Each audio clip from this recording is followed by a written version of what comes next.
Hey everybody, what's up? Thanks for coming back. Hope you guys enjoyed episode 5, Jason's elk hunt in California. Sorry we didn't have a post-hunt wrap attached to that episode, but getting it out as late as I did, finishing editing and trying to track down all those clips from 2015, I figured it was better to get it out that night than to have this to go along with it. I'd love to have Jason sit in with me on that, but he's still at work and I gotta go to bed soon. Anyway, Jason is just getting out of work right now. It's Wednesday night. This video is gonna drop later tonight as soon as I'm done recording it and uploading it. And tomorrow, being Thursday, I work early in the morning. Jason works also. And when we're done working, which hopefully is sometime around 1:30, we are loading up. We're heading to the backcountry here in California, and we're chasing blacktails with archery equipment in the mountains, and we're stoked. So forgive me, but I really would like to get a little bit of sleep tonight. So I'm gonna shoot this video solo. Little change of scenery, guys. It's not Zach's garage with our pallet wall. This is my shop. This is my reloading bench right here. Got a blacktail buck, mule deer buck, got some stuff going on in the background. Hopefully it's good enough lighting in here for you guys and the sound's not too terrible. It was a good excuse to clean up my shop a little bit. But yeah, man, we're here to talk about Jason's elk hunt, which was awesome. This hunt took place actually in 2015. We have been, for whatever reason, sitting on this footage and dragging our feet to get it out. Part of the reason we drug our feet is we were missing some of it. I had a project all put together that I thought was ready, and then I opened it and there were missing clips all over the place. So pretty much had to start from square one, re-edit the entire video and try to tell that story with what we had. It probably looked like that was a very quick hunt where we just started and then we found an elk and then we killed it. That's just how it worked out that we had the footage for. But actually, Jason ended up killing that buck on day 3 of the hunt, 3 days. And we did get there a day and a half early and did some scouting before that. Zach and Dusty were able to come for the first 2 days of that hunt and help run camera. That's why you saw some of the really pretty RC shots in the beginning. But they both ended up having to go home, missing out on most of the action due to work and other commitments. So that left me and Jason and Bob to try and get it done and get it on camera. The first day we started out on this piece of public land. So let's give you a little background on like the tag first, and then we'll talk about the hunt. Jason is relatively new to hunting, especially 3 years ago when this episode aired. He's probably been hunting for about 5 years now. We, being me and Dusty and Zach, encouraged Jason to start putting in for some preference points in California for any species. I mean, we had him putting in for sheep and antelope and of course deer and elk. And we told him, like, don't worry, you're not gonna draw anyway. It's just a few bucks to put your name in the hat to start building some points so that down the road, you'll be able to go on a California elk hunt or antelope or sheep. Probably not, but you know. So on the day of the draw results, I get a text message from Jason. It's like, hey, I think I screwed up. I think I put in for the wrong elk tag. It's like, well, it doesn't matter. You put in for an elk tag? Great, you're gonna get a preference point. He's like, no, I drew a bull elk tag. It's like, no, you're reading that wrong. Let me see, you know, send me a.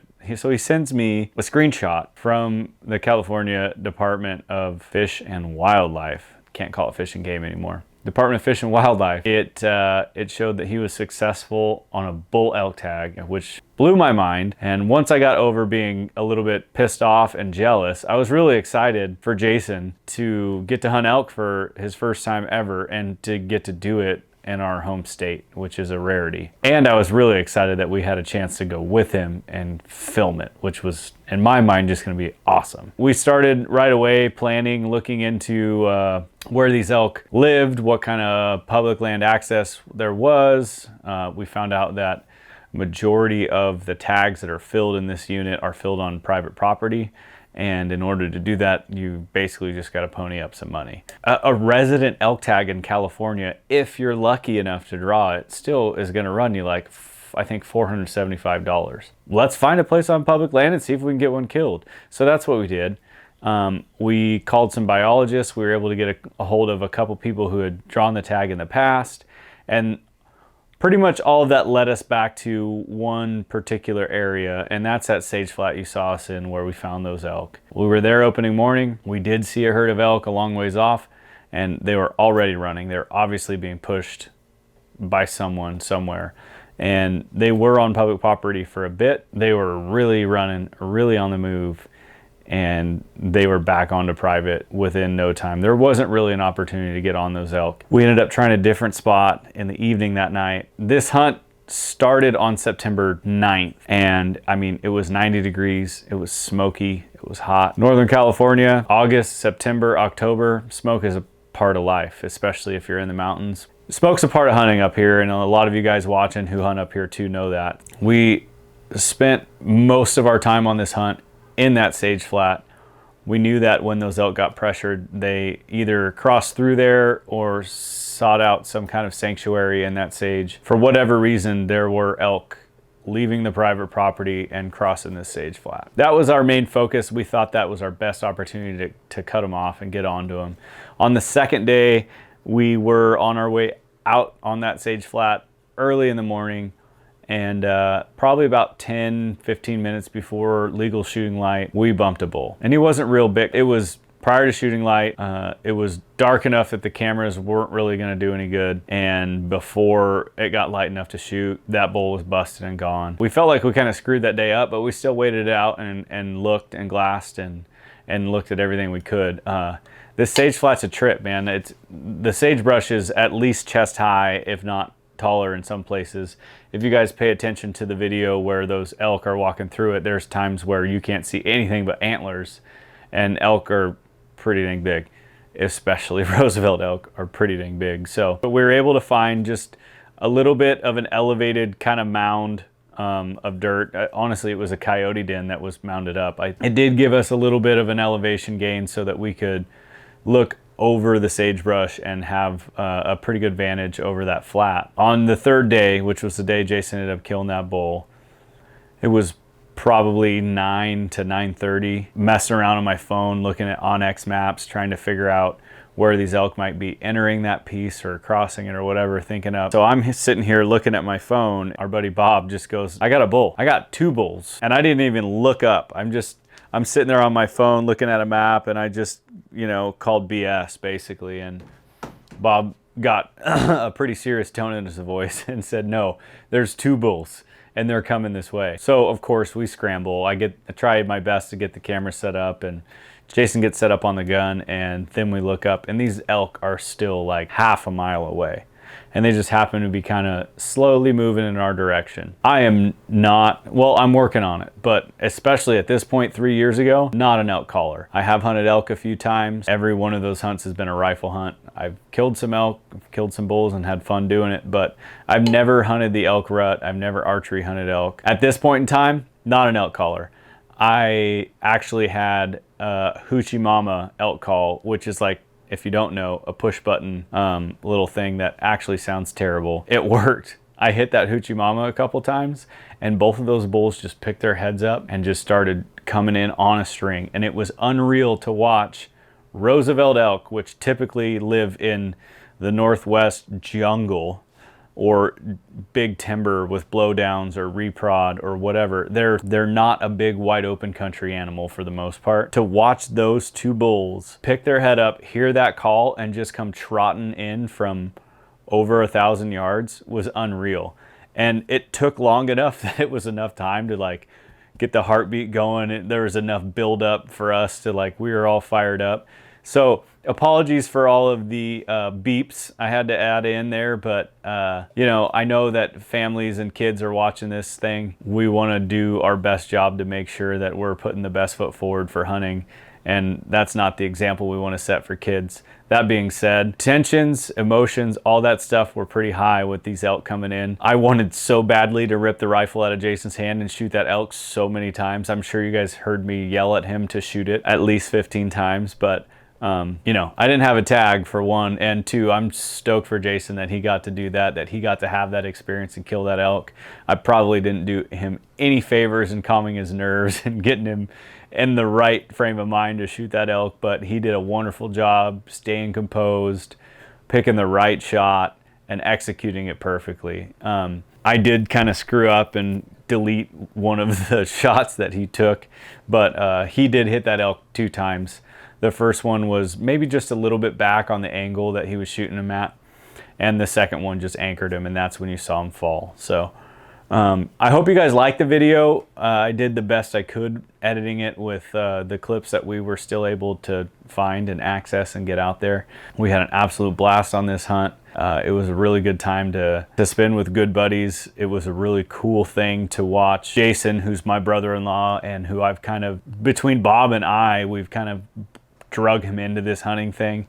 It was really awesome to like watch him experience that, to see him have that ridiculous success and luck drawing that tag, and we just all had a ball, you know, from hunting to sitting around camp and everything else. It was a blast. So hopefully you guys picked up on that in the video. Hopefully you enjoyed it, and some of you actually left some comments too on the video. So I am gonna address a couple of the comments right here. Forgive me, I didn't take the time to write them down tonight, so I'm gonna just search through my phone for a moment. Hunter Miller asks, well, first he says, I definitely like watching California hunt. They are overlooked by most. And then he asks, Thule elk in the future. Thule elk's even a tougher draw than Roosevelt elk in California. California is the only place you can get a Thule elk. Yeah, we'd love to if we draw a tag. With Jason's luck, who knows? It could be next year. Thanks for writing in, Hunter. Another question comes from Matthew Clark. He says, great series, guys. I'd like to know your thoughts on hunting deer in California, especially the X zones. What can we expect to see in the future for Out West Outdoors? Thoughts on hunting deer in the X zones? Well, I haven't hunted deer in the X zones in 7 years because I have 7 preference points right now.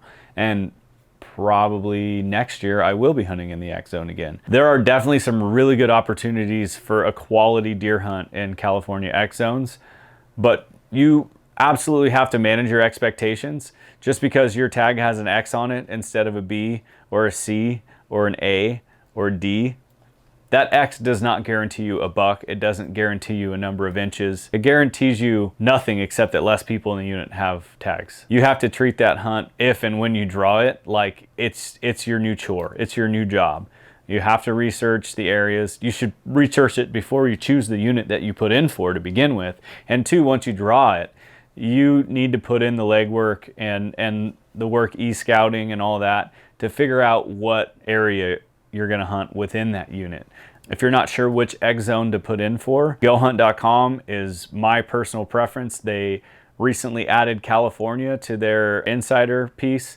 It is a subscription thing. You got to pay a membership. It's worth every penny. All of my hunts out of state and now California, I start with GoHunt for my research, and then I move on to maps, Google Earth, OnX, stuff like that. But GoHunt will break down draw results. It'll break down your draw odds. It'll break down buck to doe ratios, annual precipitation, all this valuable information that used to take hours and hours and hours to track down from multiple sites. GoHunt.com has it all right there available for you, streamlined. So if you're wanting to put in for an X zone and you're not sure what to do, check out GoHunt.com, plug it in, and then you can kind of break down, okay, this X zone has like a great deer population. They're on the upswing. The buck to doe ratio is awesome. They've had 3 wet springs. Antler growth should be good. Mild winters, deer alive. That's how I pick my hunts, guys.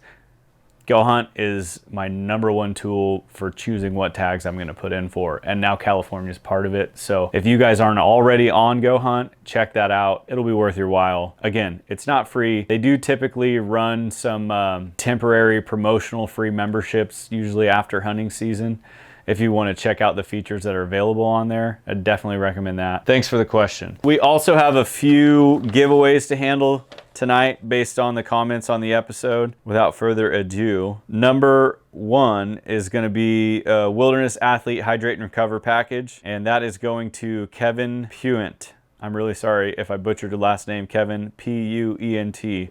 But congratulations, you won a Hydrate and Recover pack from Wilderness Athlete. The second giveaway we're gonna do is the Snowy Mountain Rifles billet aluminum reloading tray. I don't actually have the ones we're giving away, but this is my reloading bench, so I happen to have my very own Snowy Mountain Rifles billet aluminum reloading tray.